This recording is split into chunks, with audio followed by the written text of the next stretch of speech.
You are listening to an After Dinner Conversation Magazine podcast. After Dinner Conversation believes humanity is improved by ethics and morals grounded in philosophical truth, and that truth is discovered through intentional reflection and respectful debate. In order to facilitate this process, we have created a growing series of print books, a monthly short story magazine, and 2 different podcasts. This podcast, Philosophy, Ethics, and Short Story Audiobooks, provides audiobook recordings of our stories that have appeared in our magazine. And our companion podcast, Philosophy, Ethics, Short Story Discussions, is where we discuss the ethics of the choices made in the stories as a way to model the kinds of discussions we hope you're having about these readings with friends, family, or students. We would love it if you went over to check it out. I'm Roberta, your narrator, the story editor at After Dinner Conversation Publishing. Thank you for spending your time listening to our podcast and for reading the magazine. Thank you for supporting us through your magazine subscriptions and through patreon.com/afterdinnerconversation. And of course, if you enjoy this audiobook reading, please subscribe to our podcast, share it on social media, and suggest it to friends. Today's story is Ruddy Apes and Cannibals, written by Shikhandin, and published in our April 2021 magazine. Ruddy Apes and Cannibals by Shikhandin. Does the rain remember vapor? Does vapor remember rain? Yet both were the other in their past lives. If you told their stories to each other, would they even comprehend? And does that mean their stories are unnecessary, unimportant, and implausible? Histories collect, and then either gather steam and grow into humongous clouds in the minds of humans, or melt and dissipate from memory, at times leaving behind a burnt-out imprint that serves as myth, legend, or even fable, and other times as nothing more than a piece of imagination, startled into story. In other words, what I have to say is also history, and therefore necessary, whether plausible or not, useful and important or not. So listen, wayfarer.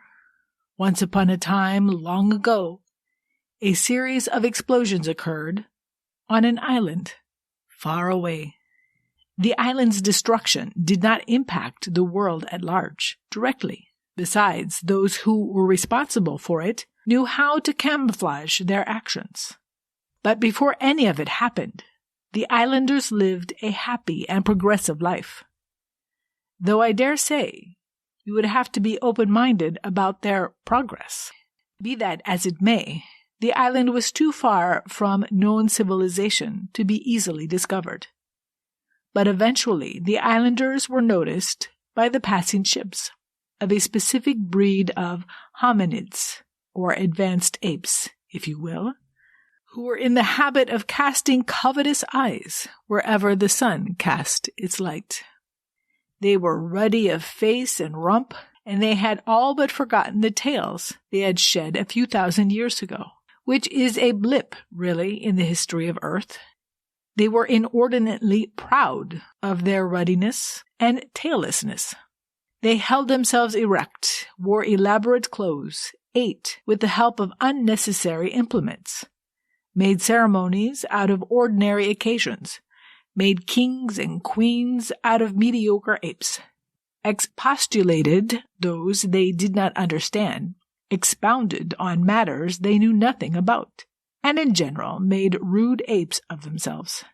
Their greed for shiny things and their need to feel important took them to all corners of the earth, wherein by cunning, subterfuge, and often by sheer brute force, they coerced the natives into parting with their goods, self-belief, and self-dignity.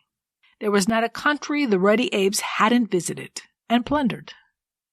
They proudly told each other and their slaves that their empire was so vast, when the sun set in one corner it promptly rose in another, thereby ensuring that their entire empire remained in perpetual sunlight.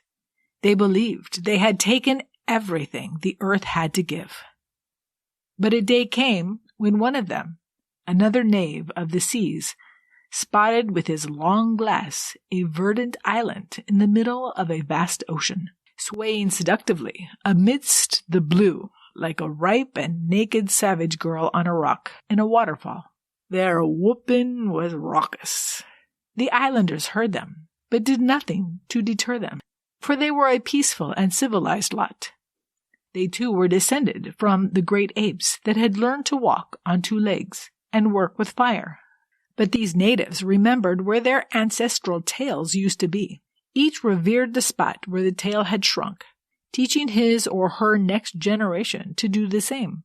They washed their rumps with care, unlike the ruddy apes. And they ate their fellow natives, too. They were not the tom-tomming tribal people of the ruddy apes' imagination, complete with totems, fetishes, and things like that. They did not eat humans out of savage beliefs. They did not even have a religion. You know, the kind with all sorts of rules, regulations, and rituals, with special days of worship and priests chanting stuff, and the air redolent with piety. They ate the flesh of their own kind because it tasted good, according to them, was easy to catch and breed, and one could get more flavors and textures from its body than from any other animal. They ate every part, serving one as main course or a side dish or a tea-time snack, according to the flavor and texture of that particular body portion. The intestines were used for making sausages longer than your average python. The natives, or cannibals, as they came to be called by the ruddy apes, did not believe in grand buildings with showy facades. This was evident from the practical homes they built from building materials that were resistant to fungus, termites, rats, and other pests, and did not catch fire nor soak up rain either. In other words, their homes were almost destruction-proof. They required no coal, gasoline, or electricity because they had learned to harness nuclear energy responsibly. When it came to attire, they believed in the joy of color and practicality of use. In other words, they covered themselves from head to toe with colorful, warm clothes in winter, but wore nothing other than large, colorful hats and large, colorful handkerchiefs tied around their waists in summer. They were particular about their children's education, and it was compulsory for all little cannibals to attend school where they were taught to live harmoniously and productively with each other, apart from learning what good things could be got from where and how, as well as the importance of matter and all matter that mattered in general. They were a curious people, forever questioning and questing for answers to things both earthly and celestial. They were technologically advanced, thanks to their inquisitive nature, and had even sent space expeditions to distant planets, way beyond our solar system. They'd already discovered intelligent extraterrestrials in one of the planets of 47 Ursa Majoris, in the constellation of the Great Bear, for instance. But since those ETs felt threatened, the cannibals did not set up colonies there, nor did they set up friendly cultural exchanges. Instead, they contented themselves with observing the lives and times of the Ursa Majorians through robots, information pods, and probes. Armed with the information, they enjoyed lively discussions and debates back home, and prepared for their next expedition on the opposite side of the universe. But the ruddy apes knew nothing of this.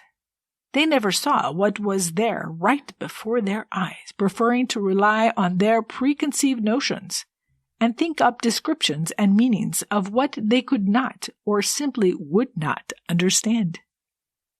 They had no idea that the cannibals had existed for centuries, happily and progressively.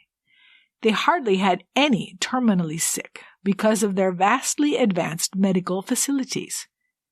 The cannibals did not have any population problems for obvious reasons. They also raised some humans specifically for eating purposes.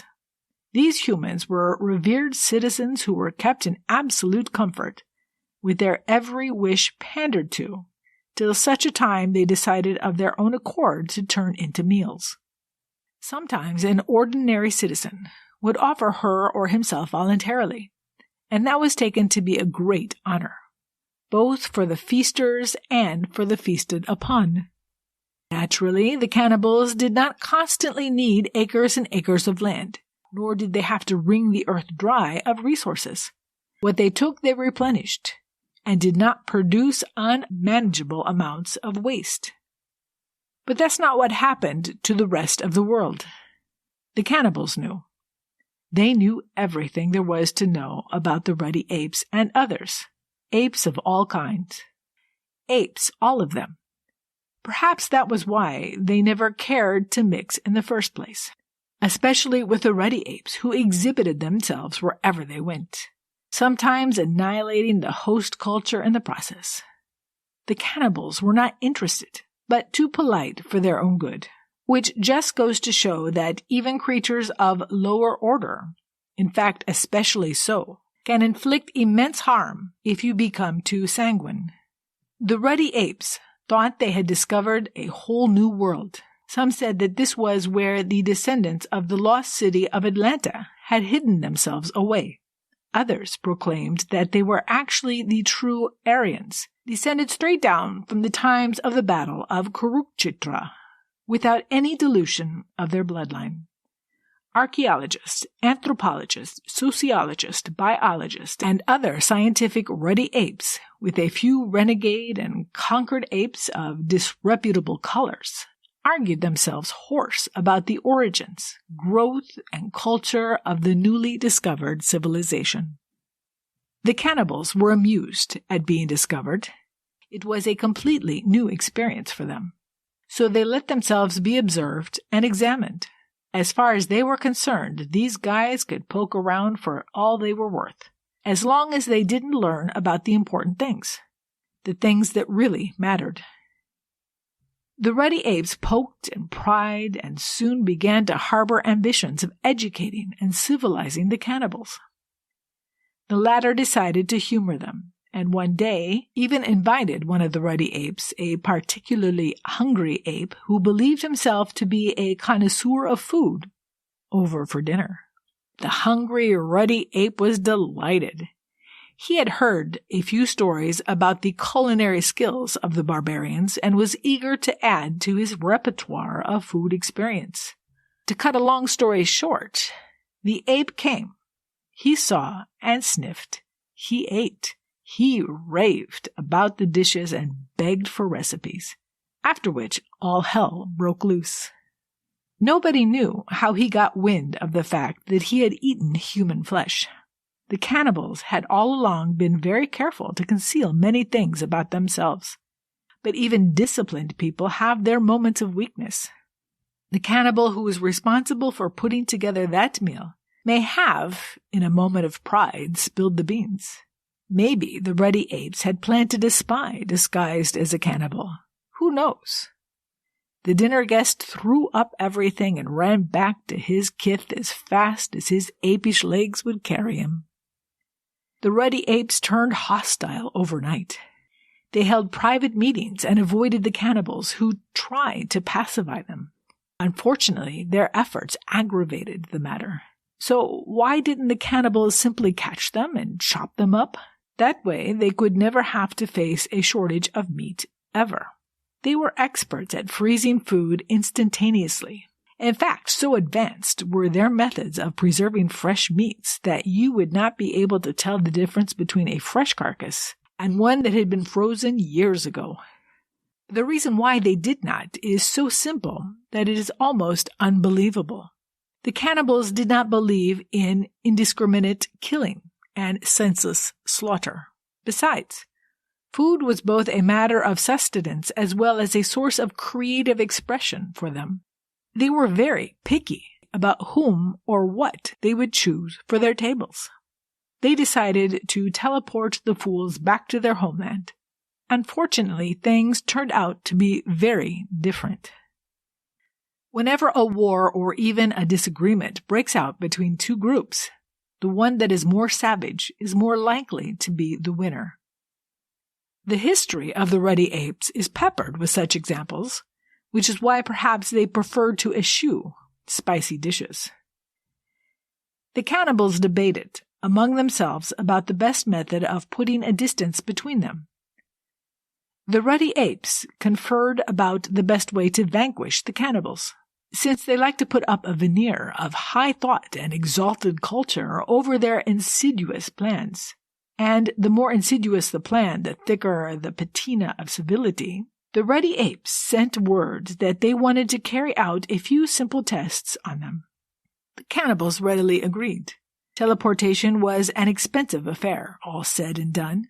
They did not think the apes were worth spending so much energy and resources upon. The talks began, albeit from a safe distance over megaphones. This amused the cannibals to no end. The Ruddy Apes shook with fear to see so many rows of pearly whites. Many of them fell to their knees and prayed. After some time, they gathered courage and asked for some cannibals to be brought over to their side. They wanted to conduct tests on the specimens. The cannibals, forever hospitable hosts, did not refuse. They allowed some of their kinsmen to be subjected to all kinds of scans and tests. Some of the scans, like the genetic scan, made them laugh. The cannibals had a longish respite after this, while the Ruddy Apes busied themselves with conferences and discussions. The Ruddy Apes emerged at last from their conference looking deadbeat. The cannibals felt sorry for them and offered glasses of elixir, but the Ruddy Apes looked alarmed and refused to touch any of it. They then announced that, being civilized folk, they had decided to give the cannibals another chance, a fair trial, in fact, after which they would decide their fate. By trial, they meant they would pick a few cannibals and pose questions, which they would be required to answer on behalf of the whole tribe. Needless to say, the cannibals were great debating and quiz enthusiasts. They eagerly entered into the spirit of the game. Their curiosity was aroused. Perhaps the Ruddy Apes were not such bores after all. If they liked to solve problems through debates and quizzes, perhaps they were not so uncivilized after all. The cannibals wondered among themselves why they had not observed this quality in the Ruddy Apes before. Maybe they had been too dismissive before. The Ruddy Apes, on the other hand, were surprised to see them accept so readily. They told each other in self-congratulatory tones that perhaps there was hope yet for the brutish natives. The trial began. The Ruddy Apes erected a fort and placed microphones on top of that. The cannibals were discouraged from erecting a fort, so they made a simple tall table-like platform with wood instead of their special mortar so as to not draw attention to their knowledge and skills. They made a wooden ladder that led to the platform. A couple of adventurous Ruddy Apes went over to their side to put up microphones. They even demonstrated with a lot of miming actions the art of using these advanced machines. Afterward, these Ruddy Apes were given bravery awards. The cannibals shrugged. They were already humoring the oafs. Even though the sight of armored trucks being offloaded from large ships that seemed to have materialized overnight on their island annoyed them greatly. The Ruddy Apes began with an oath-taking ceremony.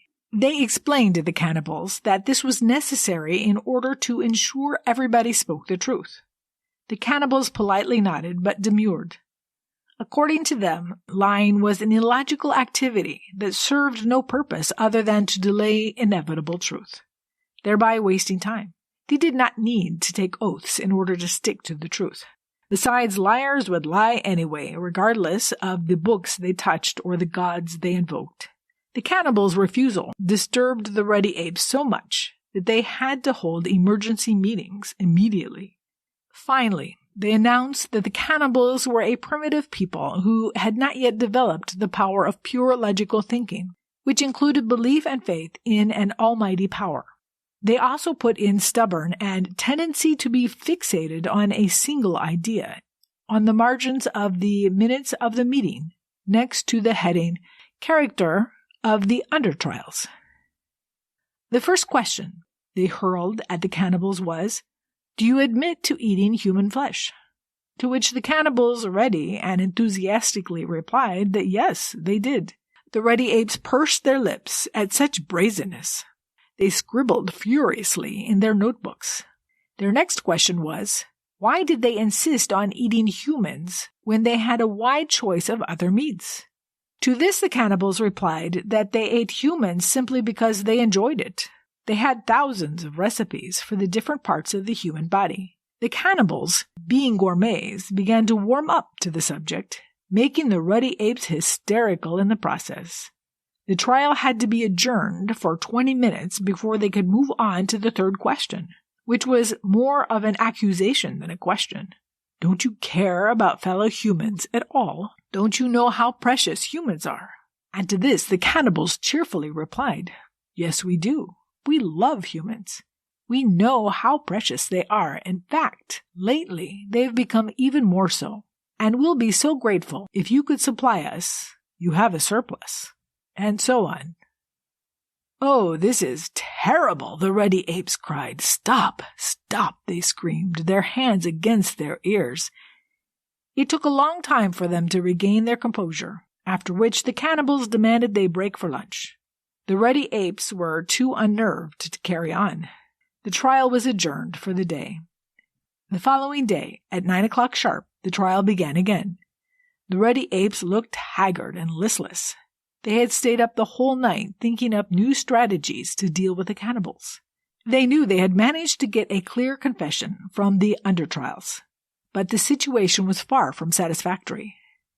The cannibals had to realize how wrong their habits were. It was vital for the health of humanity that the cannibals, who otherwise seemed to be a trainable race of people, were made to repent the error of their ways. So the Ruddy Apes decided to try the philosophical angle. They started with a simple question. How do you differentiate between animals and humans? The cannibals replied that humans were the only creatures whose emotions were interlinked with their intellect, and this was not merely the outcome of instinct. The Ruddy Apes were pleased with this reply, though somewhat surprised. Animal instinct was a favorite phrase among many of them when describing the antics of uneducated humans. So you do understand, said the Ruddy Apes, together, that humans are refined beings bound by a sense of love and duty. The cannibals looked at them askance. But of course we do, they responded. We love our respective individual selves very much, because we are rational creatures. We are duty-bound to respect the self-loves of humans, birds, and beasts equally. The Ruddy Apes' eyes gleamed with triumph. They had gotten him at last. So, they thundered, do you think that eating fellow humans is an act inspired by love and respect for others? Certainly, said the cannibals, a little put out that they should be asked at all. Completely and absolutely, they emphasized. You see, the human body, like everything else on earth, is physical matter, and essentially the same. Just break them into their base elements and you'll know. Look, they said, warming to the subject, your bodies are matter. Our bodies are matter. When we die, the bodies return to earth. But the real you remains, your hopes and dreams, your ideas and deeds, your loves and your passions. They all remain, sometimes like a mountain that is visible from afar, and sometimes like ripples spreading and spreading in a lake. Don't you see? The Ruddy Apes did not see. They were astonished at the poetry of their speech. But then tribal and other savage sorts played rudimentary forms of music on their drums and conchas. So perhaps the cannibals, being a little more advanced, had progressed to the basics of poetry. They retired for the day and conferred among themselves again. When they returned to the trial again, they had no questions. They just wanted to tell the cannibals, warned them, in fact, that they had observed severe discrepancies in their society, mainly that although they looked alike and ate similar things, etc., some of them liked walking toward the west and some preferred the east. Some loved climbing up while others liked to hunker down. You are not united at all, the Ruddy Apes told the cannibals. There are great differences among you. and we can foresee dark days ahead. Pay heed and let us take charge of your lives. We will show you the light." The cannibals laughed uproariously. Then they became quiet. One among them stepped up to the platform and spoke, with a kind of earnestness that frightened the ruddy apes, even though they could see no weapons in their opponent's hands, nor any great danger from the person of the speaking cannibal. "Leave now," said the cannibal on the platform. "You have overstayed your welcome." And the rest, standing below him, nodded sagely. The ruddy apes, sensing the change in weather, left without another word, pulling out in their trucks and loading it onto their boats and ships. When they were a safe distance away, they detonated the bombs they had secretly planted beforehand. Powerful bombs that splintered the island in 2 and 3 parts. The power of the bombs devoured some of the ruddy apes' ships, and the ones who died were commemorated as war heroes. Enough ships escaped to proclaim victory, though, and the world of apes saluted them as victors, especially since they had seen the mushroom cloud that had shot heavenward, covering blue sky with black noxious fumes for miles and miles around. The ruddy apes, when they returned to their world, of course, denied having had any hand in it. Those were smoke signals sent out by the brutes, and they used a special kind of gum tree for fuel that made the clouds so extreme, they said. So the honor of having detonated the first atomic bombs went elsewhere, to a country that had just begun to savor its apish powers. The ruddy apes retired to their smoke rooms, content to be smug in private, rather than having the world know of their dastardly ways. Scores among the cannibals perished, of course, but a good number escaped as well, in their space dinghies flying out to their orbiting spaceships. They could not take much with them, as they were caught unawares, but their ships were fully furbished, hovering around the Kuiper belt and ready for any adventure. Pieces of their broken land bobbed around in the sea, rolling in the waves again and again until they finally settled down on a patch of elevated ocean floor. On an auspicious day in the future, divers and adventurers from the Ruddy Ape clan discovered the remains of a civilization they claimed was the mythical El Dorado, or the lost continent of Atlantis. Life returned, meanwhile, to the portions that didn't sink, flora and fauna, and after them apes and humans, but nothing was as before. Nevertheless, in patches of shade and in their whispers of leaves, the stories of the cannibals meandered about until willing ears took them in. The new people who populated the land were just beginning the long march towards self-realization, and they were eager for myths, legends, and fables. So it goes. Some legends proclaim that the cannibals are still among us, a few who stayed back out of a sense of duty towards primitive humanity.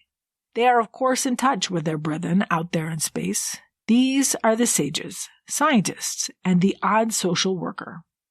As for the ones who fled, they hope to find a nice, cozy planet someday, and so it is whispered. They hope that the natives of the planet, if any, will let them live their lives, uninterrupted and unmolested. And they have hope that their erstwhile home planet will believe its fables and stories and ultimately become a better place. They hope as their ships swim through the universe. And hope is a good thing to have. Now for the discussion questions. Number 1. What does the opening paragraph of the story mean in the context of the story?